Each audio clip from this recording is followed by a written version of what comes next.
Jus soli sebenarnya berasal daripada perkataan Latin yang membawa maksud kerakyatan sama rata yang akan diberikan kepada semua rakyat berdasarkan kepada tempat kelahiran seorang itu tanpa mengira bangsa. Di Malaysia, ianya telah pun diperkenalkan sekitar tahun 1946 di mana telah menyebabkan hampir 1 juta warga asing terutamanya yang datang daripada negara India dan negara China mendapat kerakyatan di tanah Melayu. Walau bagaimanapun, hal ini telah menyebabkan rasa kurang senang di antara rakyat tanah Melayu.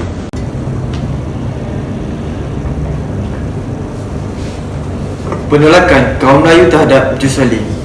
Menurut Abdul Rahman Ismail tahun 2005, beliau telah menyatakan bahawa penentangan orang Melayu terhadap Jus soli telah timbul akibat daripada ketidakpuasan hati orang Melayu terhadap kesamarataan dan kelonggaran yang diberikan dalam Jus soli.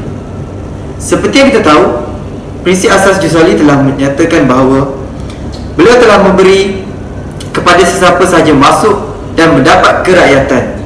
Pada masa yang sama, orang Melayu menjadi setaraf dengan kaum-kaum lain yang berada di tanah Melayu.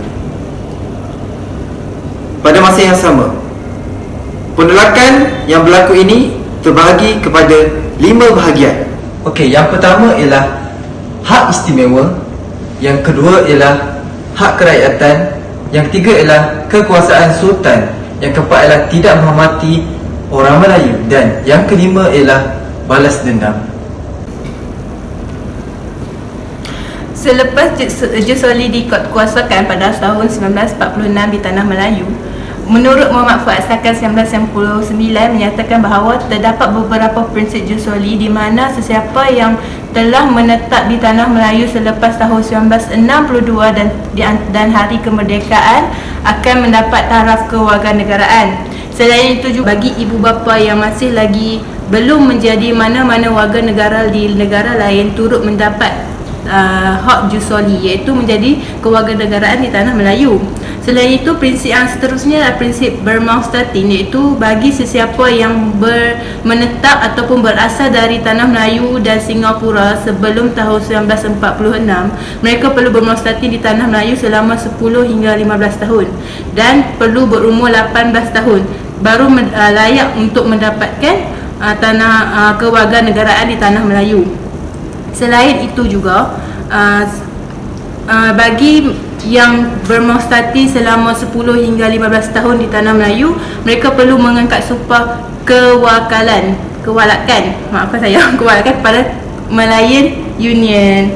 Selain itu juga sesiapa sahaja yang dilahirkan di tanah Melayu dan Singapura atau selepas pemerintahan tersebut dikuasakan, sesiapa sahaja yang dilahirkan di tanah Melayu perlu mengikut perintah tersebut sehingga diikut kuasa, dan apabila bapanya ialah warga negara. Sekian, terima kasih. Taraf kewarganegaraan diberikan kepada orang-orang bukan Melayu yang mempunyai syarat-syarat seperti berikut. Lahir di tanah Melayu selepas penubuhan Malayan Union berdasarkan prinsip Jus soli. Berumur 18 tahun ke atas dan bermaustatin di tanah Melayu selama 10 tahun daripada 15 tahun sebelum 15 Februari 1942. Kewujudan Malayan Union benar-benar mengecewakan orang Melayu. Bagaimanapun, gagasan ini ternyata menjadi katalis kepada kebangkitan kesedaran orang Melayu untuk bersatu dalam satu suara bagi menentang penjajah British demi survival dan ketuanan orang Melayu di tanah air mereka sendiri. Bentuk penentangan yang telah dilakukan oleh orang Melayu adalah mereka telah melakukan dalam beberapa cara untuk menuntut kembali hak orang Melayu. Antaranya dalam bentuk akhbar. Akhbar telah membangkitkan semangat penentangan orang Melayu terhadap Jus soli, dan ia juga telah mendedahkan keburukan dan kerugian yang akan dialami oleh orang Melayu jika Jus soli terus dilaksanakan. Orang Melayu disuruh memulihkan pertubuhan yang telah wujud dan menubuhkan pertubuhan baru. Akhbar-akhbar Melayu seperti Utusan Melayu, Majlis dan Warta Negara memulakan kempen dan serangan terhadap British serta sekaligus meniupkan semangat kebangsaan kepada orang Melayu. Mereka menyuruh orang Melayu agar bersatu dan mengadakan suatu kongres untuk menentang Malayan Union. Bentuk penentangan yang kedua adalah dapat dilihat apabila mereka melakukan kongres. Hasil dari usaha Kesatuan Melayu Selangor dan Datuk Onjak bin Jaafar, Kongres Melayu Semalaya diadakan di Kelab Sultan Sulaiman, Kampung Baru, Kuala Lumpur pada 1 hingga 4 Mac 1946. Kongres tersebut dihadiri oleh 107 perwakilan dan 56 pemerhati dari 40 penubuhan Melayu di seluruh tanah Melayu. Kongres tersebut telah mendesak orang Melayu supaya bersatu dan berusaha untuk menentang Malayan Union. Bentuk penentangan yang seterusnya dapat dilihat dari segi kerjasama. Sultan-sultan, pembesar-pembesar dan orang-orang Melayu telah bersatu dan bekerjasama dalam usaha menentang Malayan Union dan Jusoli. Cara penentangan seterusnya adalah melalui perkabungan. Selama seminggu sejak pertubuhan Malayan Union, orang Melayu telah mengadakan perkabungan untuk menunjukkan betapa sedihnya mereka akibat pertubuhan tersebut. Dalam perkabungan tersebut, lelaki Melayu telah memakai songket yang dililit dengan kain putih, dan manakala wanita pula melilitkan kain putih dengan baju. Perkabungan orang Melayu mendapat simpati orang asli. Melalui penentangan juga ia telah diberitakan oleh Pelita Melayu 5 April 1946, dan ia mendapat perhatian daripada orang Sakai di Ulu Langat dan mereka telah berkeluar ke pekan dengan memakai bunga-bunga kabung.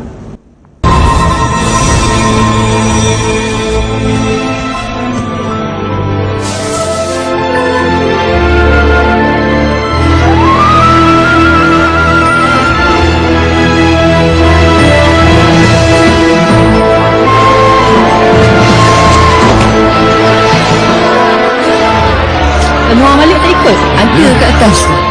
Ada.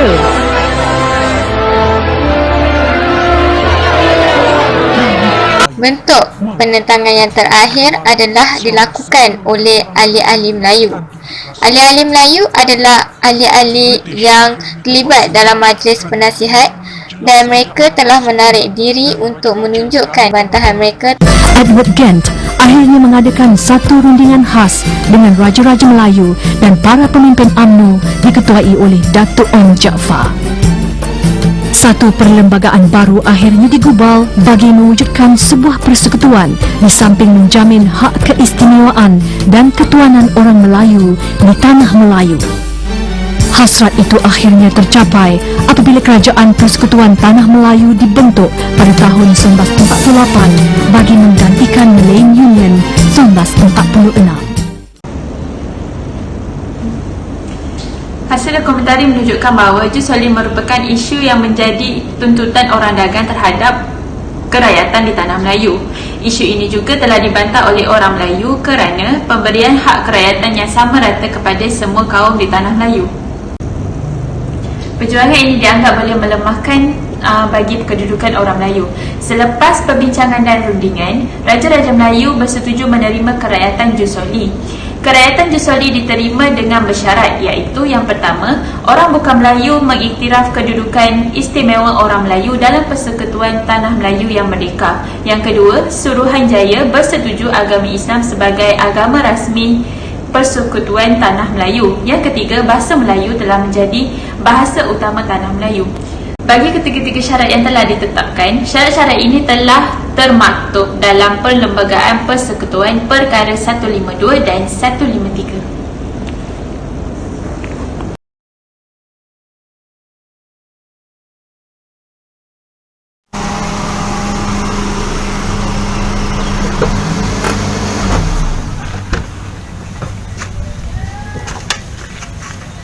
Macam mana semua dengan video tadi? Menarik bukan? Itulah penggunaan video dalam suatu dokumentari dalam proses pengajaran dan pelajaran sangat penting. Hal ini kerana video sebentar tadi telah berjaya untuk mengjimatkan tenaga, masa dan perbelanjaan.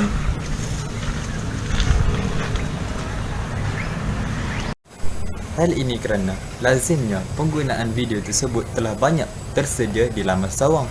Oleh itu, guru hanya perlu mengedit, mengakses serta mendownload dan menyesuaikannya mengikut pembelajaran. Aha, kemudian ia telah membantu menjadikan suatu proses pengajaran dan pembelajaran itu lebih menarik.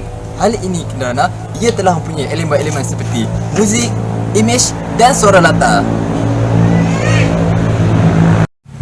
Aha, so nak tahu apa lagi kelebihan penggunaan video dokumentari dalam proses pengajaran dan pembelajaran? Ayo bersama dengan kawan saya Nat yang sedang berada di Johor. Hello Nat. Assalamualaikum warahmatullahi wabarakatuh. Terima kasih kepada saudara Amirul Hayat. Saya, Nurul Afiqah Nadia binti Mak Rozai 252964 akan meneruskan pembentangan mengenai peranan video dalam pengajaran dan pembelajaran di sekolah. Oleh itu, video dokumentari berkaitan dengan sejarah Jusoli sebentar tadi mampu mempersembahkan sesuatu mesej dalam keadaan yang lebih realistik atau menyerupai keadaan yang sebenar. Ini mampu memberikan perasaan kepada pelajar di mana mereka seolah-olah berada dalam situasi tersebut. Sebagai contoh, guru hendaklah menerangkan berkaitan situasi penolakan kaum Melayu terhadap Jusoli pada ketika itu. Penerangan ini perlu ditambah dengan gambaran yang boleh membawa para pelajar itu sendiri untuk lebih menghayati situasi yang telah berlaku. Maka, penggunaan video adalah sesuai kerana ianya menyerupai keadaan yang sebenar yang telah disunting agar sistematik dan mudah difahami. Sekian sahaja daripada saya. Kita lihat pula pandangan daripada Nur Anisah yang kini berada di Perak. Assalamualaikum warahmatullahi wabarakatuh. Terima kasih kepada Afiqah Nadia yang berada di Bandar Tenggara Johor. Diteruskan lagi dengan saya Nur Anisa binti Abdul Razak dari Pekalan Hulu Perak, bernombor matrik 253197, akan menerangkan tentang Jusoli. Sejarah Jusoli yang sebentar tadi yang dipaparkan merupakan satu media yang lain seperti audio, grafik dan sebagainya.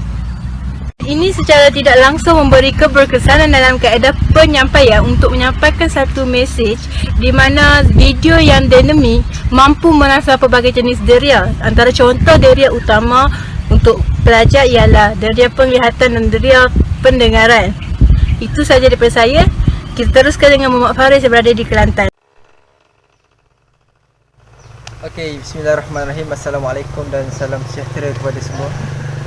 Okey, pertama kali saya ingin mengucapkan ribuan terima kasih kepada sahabat saya yang bertugas di Pengkalan Hulu Perak iaitu Nur Anisah binti Abdul Razak atas sedikit penerangan. Okey, nama diberi ialah Muhammad Faris bin Fauzi, nombor matrik ialah 254568 dan hari ini saya ingin memberikan sedikit penerangan tentang peranan video dalam proses pengajaran dan pemudahcaraan iaitu proses PDPC dalam sistem persekolahan. Okey, antara peranan video dalam proses pengajaran dan pemudahcaraan iaitu proses PDPC di sekolah ialah memudahkan suatu proses pengulangan. Seperti yang kita tahu pada masa kini, video memainkan peranan yang penting dalam proses penyampaian maklumat kepada semua individu. Pada masa yang sama, video juga akan memudahkan tenaga seseorang individu dalam proses tayangan secara berulang-ulang kali akan berlaku dengan lebih mudah. Sebagai contohnya, seorang guru menyampaikan pengajaran beliau secara video. Pada masa yang sama, video ini juga memainkan peranan yang penting dalam proses pengajaran seseorang guru kepada para pelajarnya agar maklumat yang disampaikan itu dapat berulang-ulang kali digunakan dan ditayangkan untuk memudahkan para pelajar memahami setiap pengajaran tersebut. Okey, itu sahaja daripada saya. Sedikit penerangan tentang peranan video dalam proses PDPC. Seterusnya, kita akan pergi pula kepada sahabat saya yang bertugas di negeri Kedah iaitu Nur Atirah. Sekian, terima kasih.